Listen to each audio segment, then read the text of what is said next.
Hello and welcome back to the Being Grounded podcast. We're on a mission to help you redefine success, become the best version of yourself, and find peace in this fast-paced world. Hi, my name is Molly. And hi, my name is Fleur. In today's episode, we're going to be doing a almost part 2 to an episode we did prior where we talked about the lock-in and the negative association that can come with that and how pressurizing it can feel to make the most of the rest of the year. So in this episode, we thought we would talk all about hobbies and authenticity and motivation versus discipline and how you can lock in, but in a positive way and in a way that feels right and healthy for you.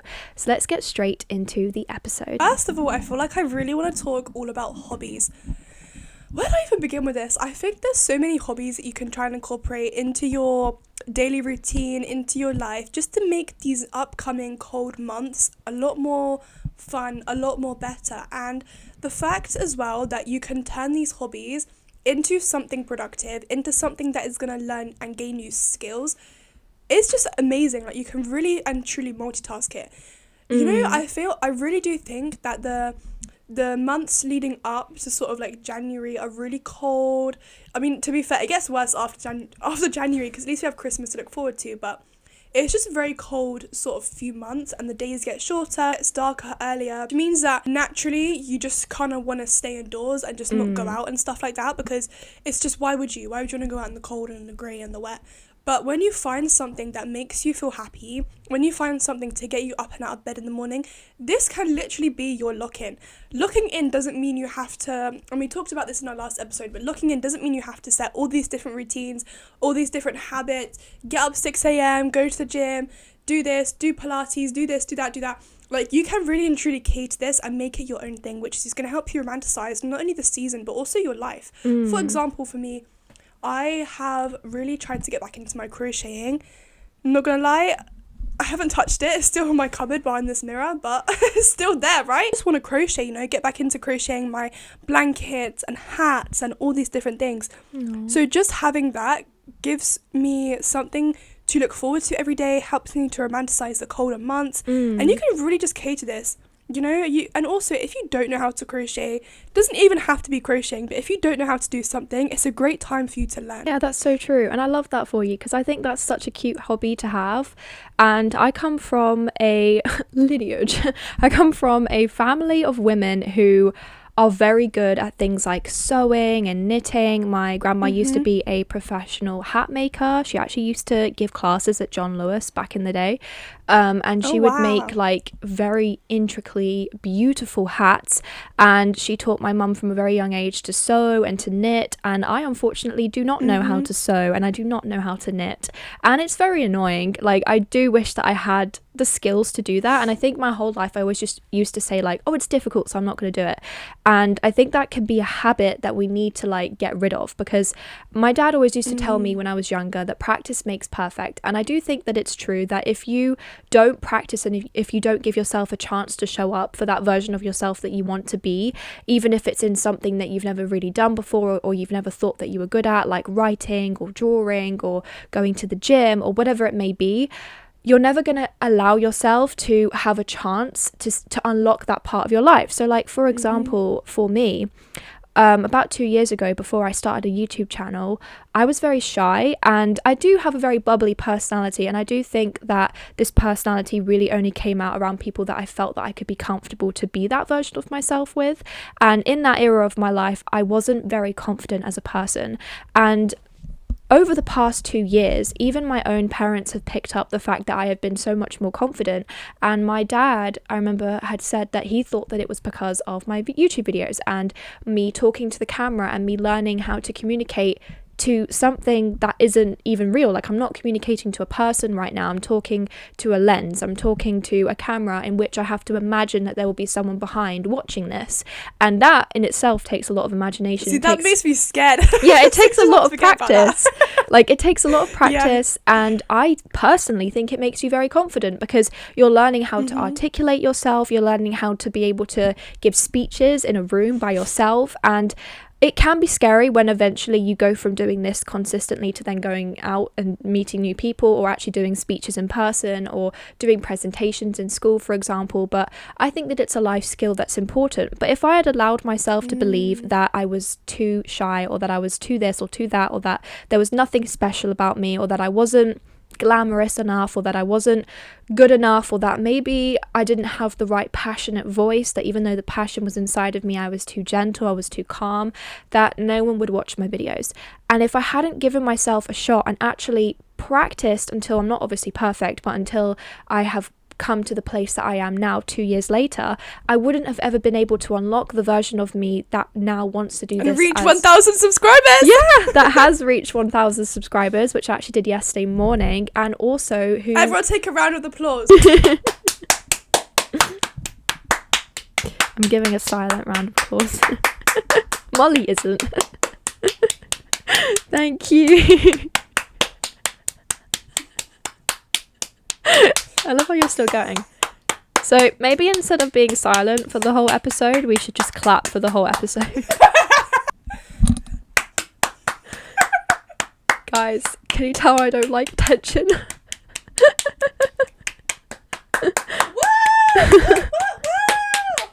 You generally are my most supportive friend. I love you. Just clap for you for the last 3 minutes. Aww. I did hit 1,000 subscribers yesterday morning. Well, I don't actually know when. It probably was when I was asleep, but I woke up and I checked randomly and I hit 1K. And honestly, it was very underwhelming, which is a good thing, because that means I've normalized it. I have normalized it because it's just a number to me, and in my head I know that something more is coming and that this is just the beginning.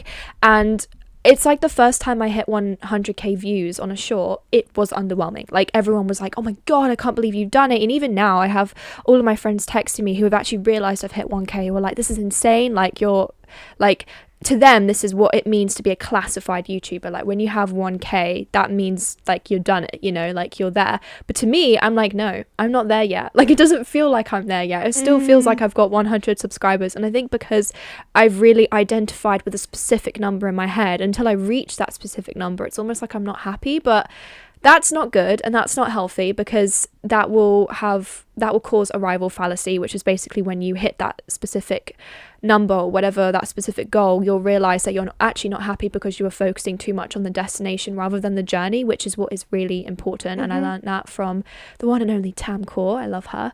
I was thinking about that when you said that. I was like, I heard that in Tam's video. Yeah. And it is so true, because she said herself that she had the same problem, that she had arrival fallacy when she hit 100k subscribers, because that was the number that she was working towards.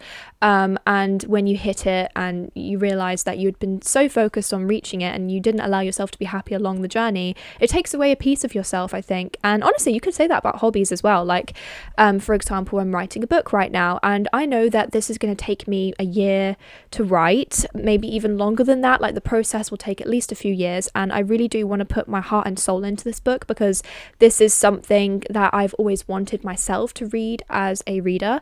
And a part of me just felt that it wasn't good enough, even though I literally have a degree under my belt for this exact thing, and that even if I did do it, someone would eventually come up with the same idea and do it better than me, or that I would be wasting my time, or that it was a silly hobby to have because, you know, I didn't know how to do it well enough, or that I, you know, just all of these things that were in the back of my head. I just basically thought that I wasn't good enough, so there was no point trying. And you could, like I said, say this about any hobby, but until you try, like I said, you don't know, and you can't assume that you're going to be bad at something without even giving it a shot to begin with. And I think telling people that they can't even try, that they shouldn't even bother trying, is just taking away a piece of yourself that you don't know could be a massive part of who you are. And I think that is so unfair. So if there is something that you want to start, there is no better time in the year than to do it right now, and to just unlock a new chapter of who you are before it even reaches 2026.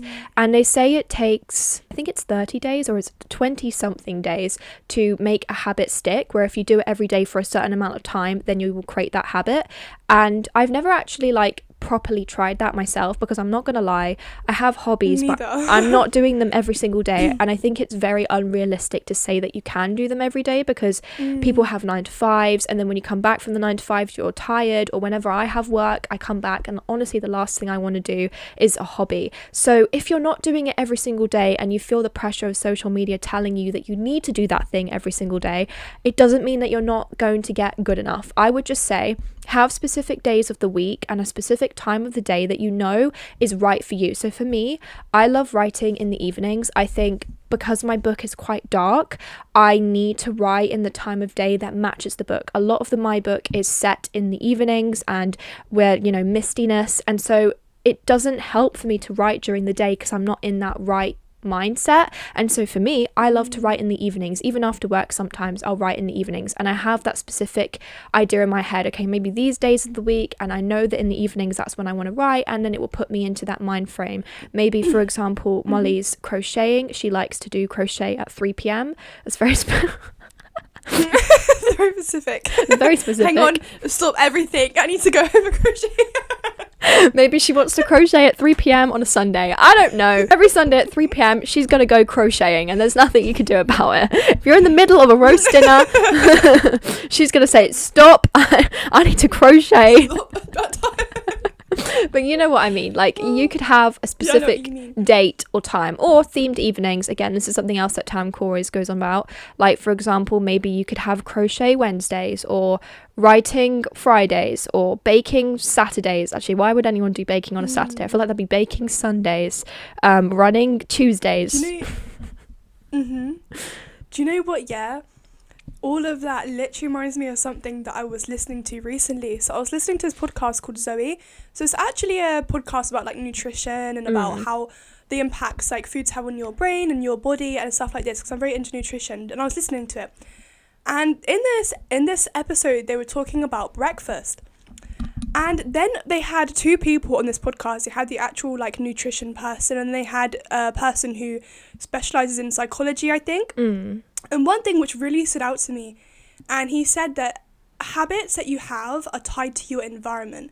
So, for example, if every single day I'm used to waking up, going downstairs, putting on the kettle, making coffee, the more you do it every single day, your mind has tied that to your environment. So if you want to create a new habit, for example, like Fleur said, crocheting Wednesdays, or like baking Fridays, or whatever it is, you have to be able to tie the habit or whatever it is you want to do to something else. For example, like Fleur said about her writing in the evenings, she's tied that habit, you could say, or the hobby or whatever it is, to something that helps her to make it fun, if you know what I mean.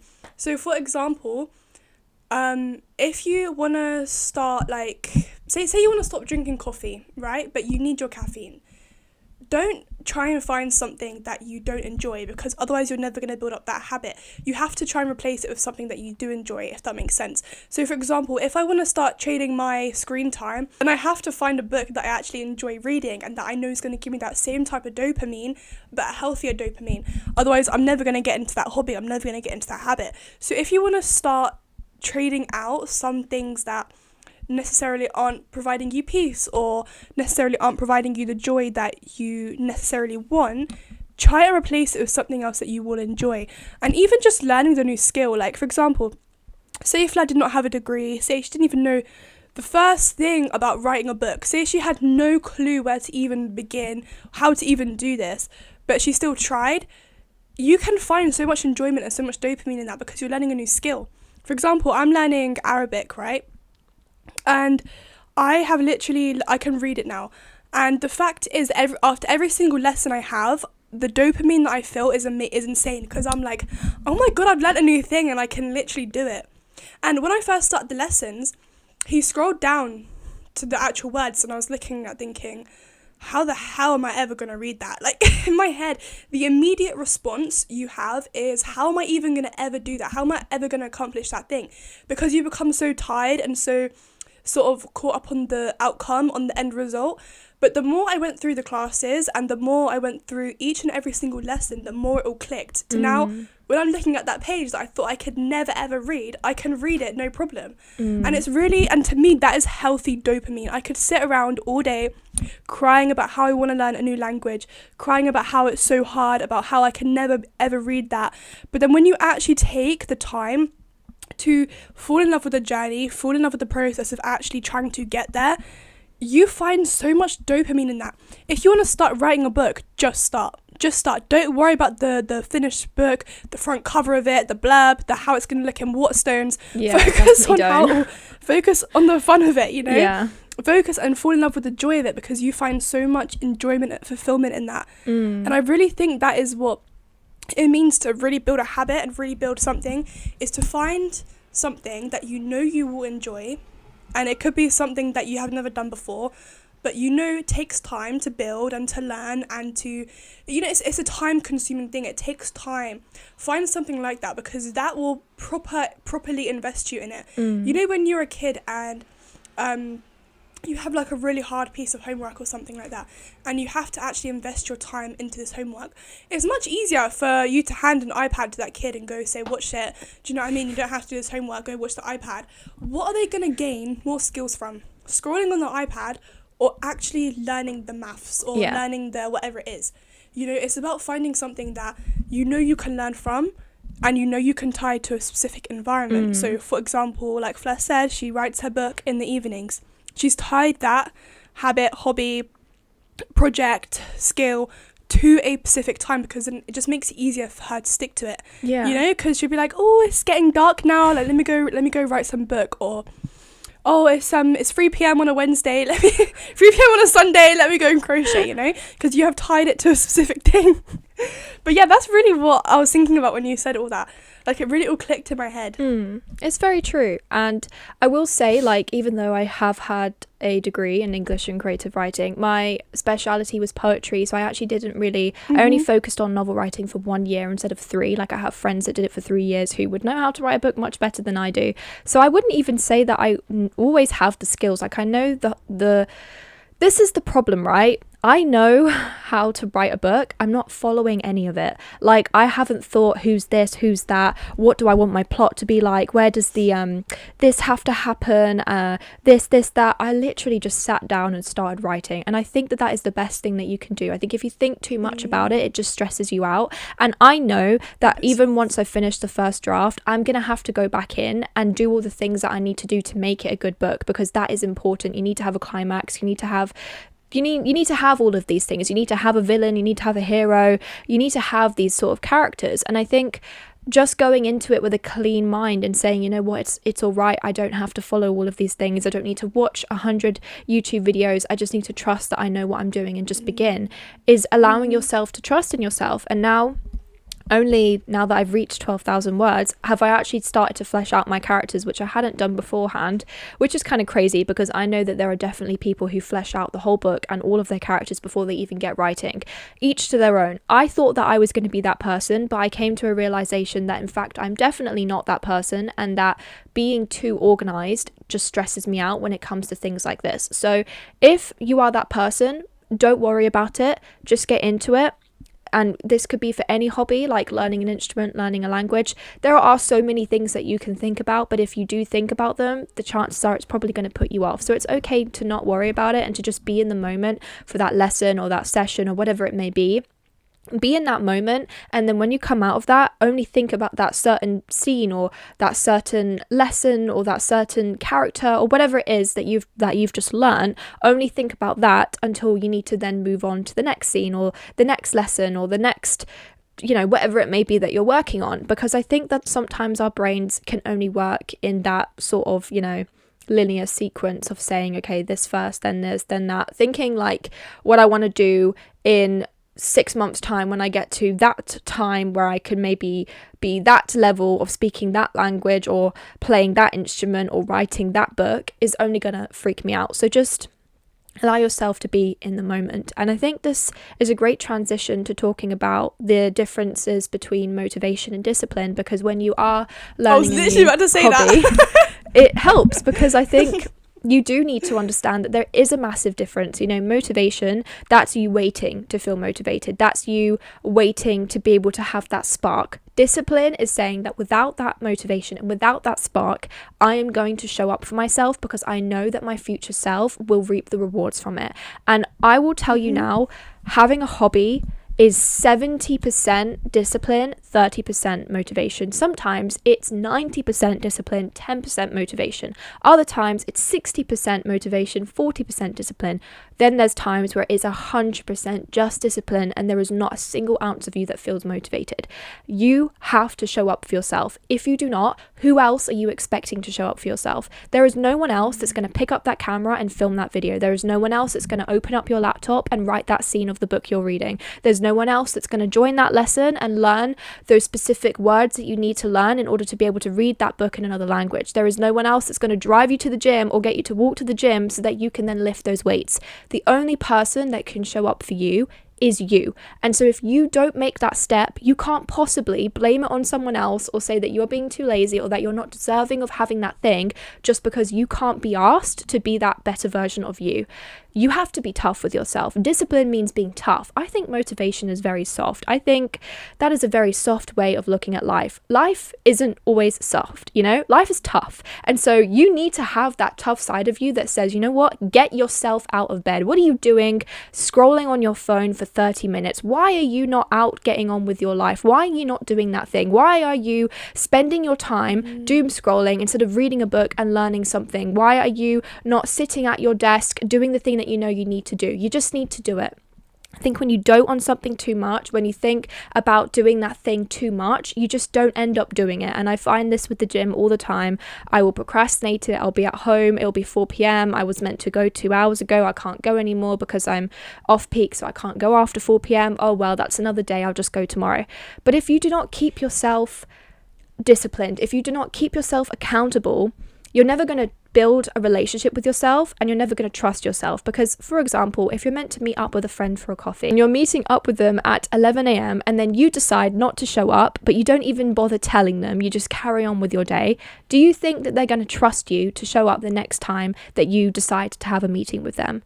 They're not even going to want to be your friend anymore. Exactly. I mean, maybe they'll let it off for the first time, but then what about the 5th time or the 10th time? They're going to think that you don't care about them. And the same could be said with yourself as well. You are just as complex as a relationship with somebody else. In fact, even more complex because it's with yourself. And because we don't have that ability to see why we deserve to treat ourselves in that way, it's even more complex. So I think when you don't show up for yourself and you say, okay, tomorrow I'm going to go to the gym at this time, and then you keep on not showing up for yourself, you will give up. That's why when New Year's comes around and you see 20 people in the gym that weren't there the day before and then a week later they're not there anymore, they don't bother trying because they think that they're not good enough for the gym just because they never showed up for themselves.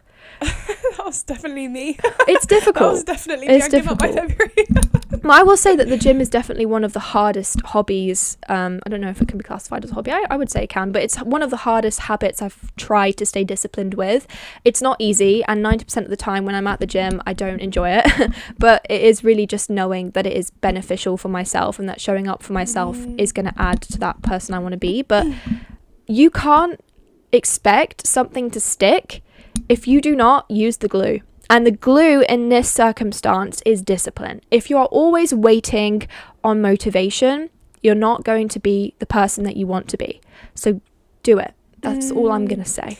And also follow people online that motivate you and inspire you. For example, just even listening to what Fleur just said, like, I feel so motivated and so inspired because I really relate to the fact that I have not been showing up for myself recently. I relate to the fact that I'm that type of person where I'll be like, yeah, like, I'll just do it tomorrow. I'll go do my exercise later. I'll do this later. But it's so funny when the only thing that actually holds me accountable is when I'm being held accountable to someone else. Why can I not show myself that same type of respect? I show up to the podcast because it's mine and Fleur's podcast, right? We are both accountable to each other to make our goals happen. I show up to my my Arabic lesson because I want to learn, and I'm also accountable to him and his time, and he's accountable to me and my time, right? So we're both, you're always whenever you're accountable to somebody else, you always show up. So why do I not show up when I need to be accountable to myself, you know. And sometimes, you know what I like to think of it as, and there is books on this.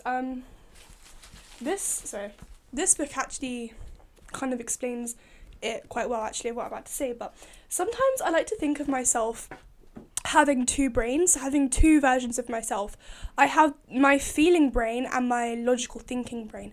So my feeling brain, my brain where I'm just like, oh yeah, whatever, I can't be asked to do it today, I'll do it tomorrow. The brain that relies fully on emotion. And then the brain that is very logical and disciplined, the one who gets up and goes and achieves the goal she wants to do, gets up and goes and works on the things she's trying to build. I think of those two, and I almost think of the feeling brain, the emotional brain, as something very small and squishable. The thinking brain is the one that holds the power. You can give the power to the emotional brain, you can give the power to the brain that relies on emotion, or you can give the power to the one that is a thinking brain. So whenever I am in a situation, say I wake up and I want to wake up today at 7 a.m. Set my alarm, 7 a.m. comes around and I'm ready to hit snooze, I'm about to go to sleep. In that moment you have a choice. You have a choice. Which brain do you give more weight to? Which version of yourself do you give the most weight to? The version of yourself that is right now, or the version of yourself that relies on discipline, logic, thinking, and the one that is basically going to be what gives your future self its goals and what gives your future self its life. Which one do you give the most weight to? And I almost think of then that thing, I don't know if this is maybe just like crazy delusion, I don't know, but it does help me sometimes. I think of that thinking brain stamping, like literally kicking the other one and like squishing it on the floor. I love that. And thinking, yeah, not today, we're gonna get up and we're gonna get out. You know? Yeah, that's kind of how I really, really try to view it sometimes. And I think that way you are then holding yourself accountable, because there's like two versions of yourself. You know how I said, oh, hold yourself you're holding yourself accountable to somebody else? It's the same thing with this. Yeah, you are so holding true. yourself accountable to that thinking brain. You are holding yourself accountable to the brain that is going to get up and go and achieve the life you want.